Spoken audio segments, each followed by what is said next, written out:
Welcome to the on-demand recorded workshop. Today's topic is on managing exam stress and anxiety.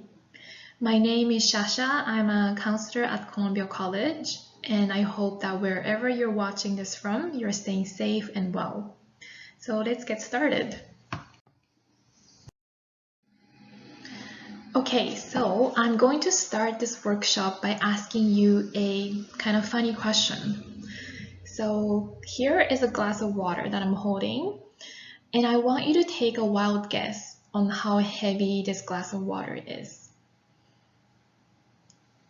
Just take a wild guess. There is no right or wrong answer, and you can just simply think to yourself or you can say it out loud. I won't hear that, but you can say it. So whatever number you came with, I'm going to tell you that it doesn't matter. So the absolute weight of the glass of water doesn't matter. It kind of depends on how long I hold it for. So if I hold this glass of water for a minute, it's not a problem. If I hold it for 1 hour, I will have an ache in my arm. And if I hold it for a day, my arm will start to feel really painful and maybe I'll even be paralyzed. So in each case, the weight of the glass of water doesn't change. But the longer I hold the glass of water for, the heavier it becomes. So the stress and worries in life are like the glass of water. Think about them for a little while, nothing happens. And think about them for a bit longer, they might begin to hurt. And if you think about them all day long, you will feel paralyzed. So we all carry stress in our lives, and stress aren't harmful as long as we can remember to put it down, like a glass of water. So my hope for this workshop is for you to learn some practical tools that can help you to manage your stress in a way similar to putting down a glass of water. So the goal of this workshop isn't to make your stress disappear from your life, but rather changing how we react to stress differently.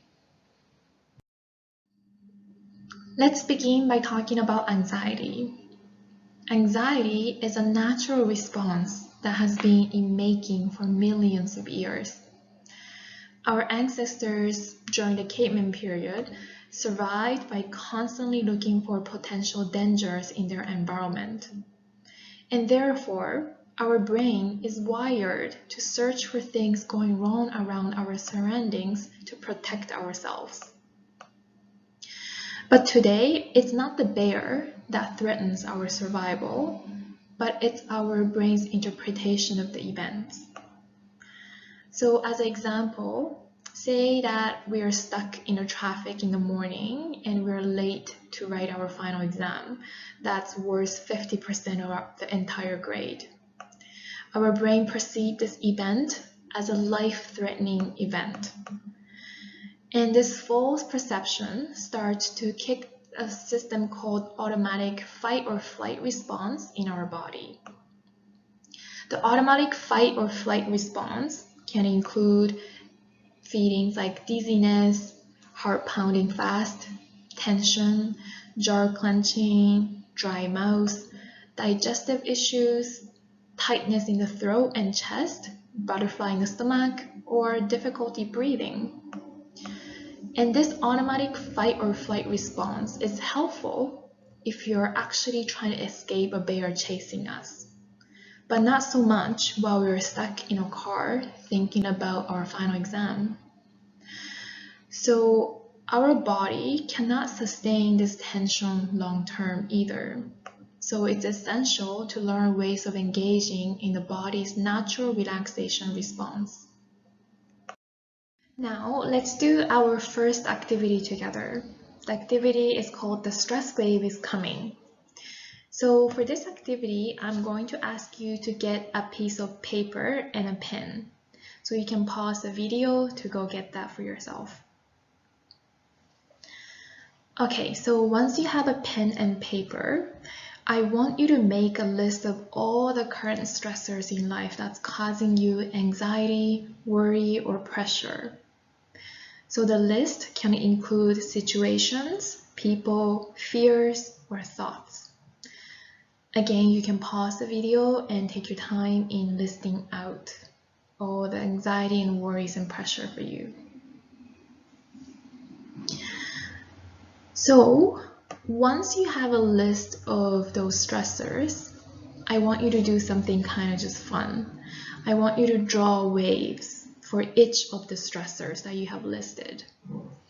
You can take your time in drawing your waves. It can have different textures. It can be different shapes. Some could be big, some could be very small, or I guess in whatever form you imagine those waves to be. And again, if you're ready, or you can pause the video if you're not done drawing, but once you have those waves, kind of just imagine yourself standing at the beach looking at these waves coming at you. And I'm here to tell you that those stressors, just like the waves, are part of our lives. The waves will continue to be there, whether they're small or big. And now I want you to imagine yourself kind of walking towards the waves. And imagine yourself holding your breath and diving underneath the waves. And when we choose to dive under the waves, we immediately encounter this brief moment of stillness as the wave moves above our heads. And underneath the surface of the waves lies this calm and stillness. And I'm here to share with you that we simply need to learn the skills to reach that calm and still place within us. And one way to uncover this stillness is to remain anchored in the present moment. So let's try one activity together. So this is one of the activity that I'm going to share with you today that can help you be really anchored in the present moment. So the activity is called 5 senses. And I want you to just get very comfortable sitting wherever you are, maybe on your bed, maybe you're in a chair. Just, ground yourself in wherever you're sitting right now. And I want you to first notice 5 things that you can see around you. And you can name them out loud.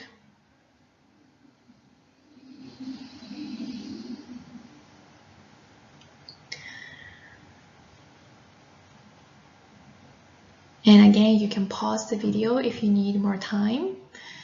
And next, I want you to name 4 things that you can hear around you.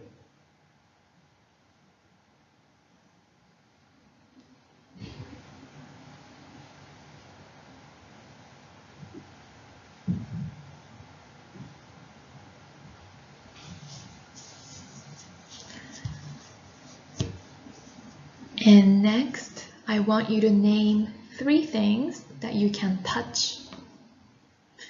And as you're touching, you can also kind of describe or name the texture or feelings.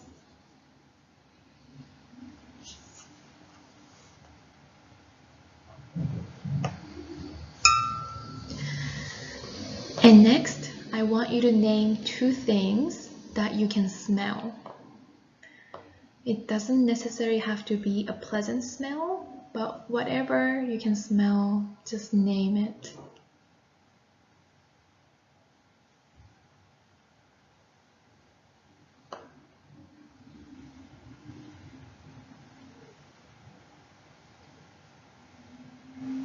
And lastly, I want you to name 1 thing that you can taste.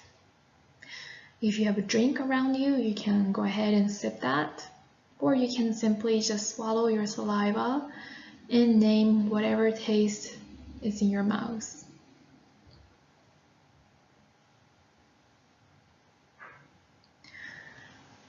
So, how was that experience for you? Sometimes I do these activities in a live workshop, and students share that they feel calmer, that their thoughts or worries kind of went away during that time. They were engaged in the present moment. So I want you to add these, 5 senses activity to your toolbox. And wherever you're feeling that surge of stress and overwhelming emotions come to you, you can try this. It doesn't have to be in the order that we practice today. And, you can do this in silence. You can just name it in your mind as you get in touch with the 5 senses around you. Okay, so the next activity is called water visualization. And I'm hoping that this activity can kind of demonstrate how we can change our relationship to our worrying thoughts or stress in our lives. Okay, so I want you to just sit comfortably wherever you are. Ground yourself in your chair or your bed, wherever you're sitting. And if you're comfortable, you can close your eyes, or you can just have your gaze down. And just simply leave out all the intellectual thoughts away and just being guided with a visualization. So I want you to imagine that you're going on a hike on a hot summer day. It can be somewhere in BC, or it can be somewhere you're familiar with, your hometown, or it can be a place that you went on a vacation. And as you're walking along the trail, you see a brilliant waterfall right in front of you. You decide to cool off and walk into the swimming hole near the waterfalls. You dip your toes in the swimming pool and walk slowly closer to the waterfall. And as you stand right in front of the waterfall, your curiosity compels you to experiment with sticking your head right underneath the waterfall. The water feels heavy on your head, and the pressure of the waterfall almost hurts against your head.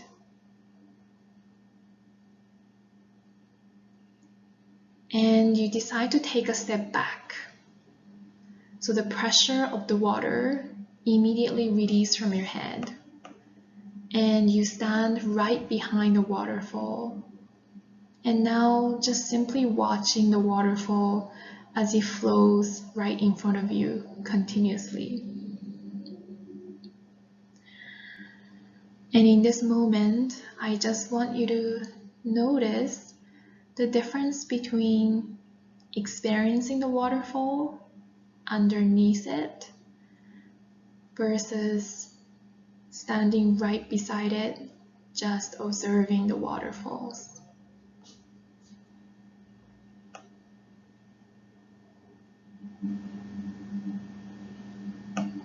Okay, so whenever you're ready, you can slowly open up your eyes and bring your attention back to the room that you're in. And if you're doing this live, I would ask you to share what that experience was.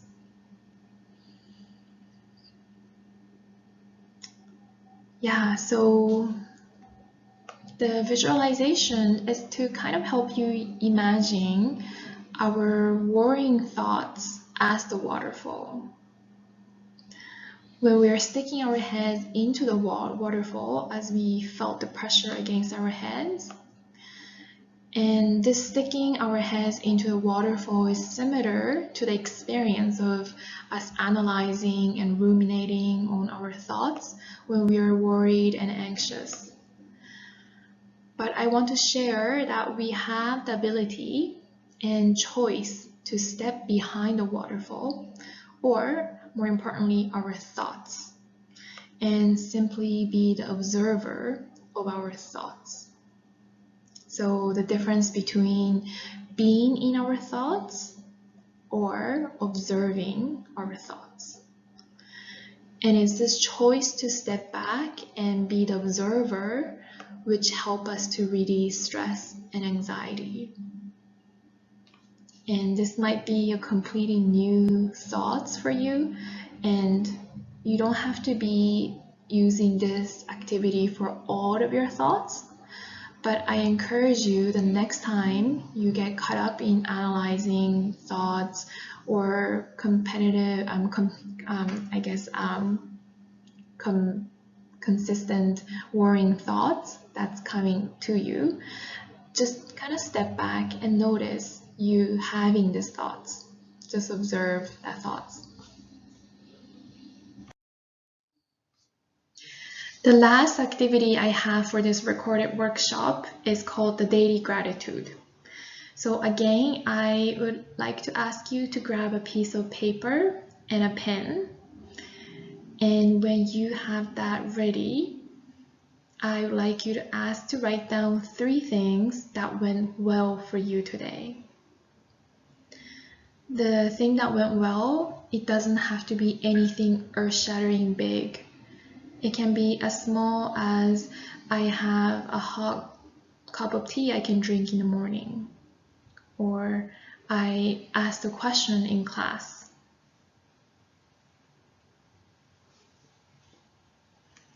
So take your time writing down the 3 things that went well for you. And the purpose of this activity is in knowing that human brains are wired for survival, not mental health. Our brains are far more interested in processing negative information than neutral or positive informations. And our brains are very good at remembering negative information too, rather than positive or neutral information. And there's a name to this. It's called the negativity bias. And one way to keep this from happening and taking over our daily life is to get better at contemplating and savoring what went well and being active in remembering that. So I encourage you to try the daily gratitude exercise maybe first thing in the morning or at the end of the day. And if this was a live workshop, I would ask you to kind of share what it was like for you to write down what are the things that's going well for you and how did that feel. And lastly, I want to talk about the importance of self-care, and I want you to remember that self-care is not selfish. So whenever you're feeling stressed, overwhelmed, anxious, it's important to kind of go back to the basics of our physiological and emotional well-being, what the needs are. So it could be things like eating well, 3 meals per day and snacks if needed, and getting enough sleep. And what that means could be like being consistent with our sleep and then wake up times. And our minds really likes regularity, and avoiding alcohol or large meals, caffeine or electronics uses before maybe at least 2 hours the bedtime. And it's important right now, especially during the pandemic, to be creating a strong virtual support system, so connecting with your friends and family in a safe way. And again, if this was a live workshop, I encourage everybody to share your own self-care activities, because there are so many ways that we can take care of ourselves, and everybody has their unique things that they do for themselves. So yeah, we don't have that opportunity in a recorded workshop, but I'm hoping that you can take some time to reflect on what has been helpful for you during this time doing online learning. And yeah, for me personally, I like moving my body, so I like exercising regularly, and that's one way that I take care of myself. And staying connected to Columbia College Student Services. So if you have any questions from the topics that was covered today or would like to receive more help, please feel free to contact our mental health counselors at the Columbia College, and have listed the contact information for our counselors as well as the email to ssa@columbiacollege.ca. So feel free to get in touch with us. And thank you for watching to the end of this recorded workshop. I hope it has been interesting and somewhat useful for you. And I want to suggest a further reading if you really enjoyed the topics that was covered today. It's called The Taming the Anxious Mind. And much of what I have covered today is adapted from this book. And I personally found it very reader-friendly with lots of useful information. And what's really good about it is that it has a lot of practical activities and exercises that you can try. So if you have the time and if you're interested in knowing more about stress and anxiety management, I really encourage you to read this book. And again, thank you for watching, and I hope you have a good semester. Bye.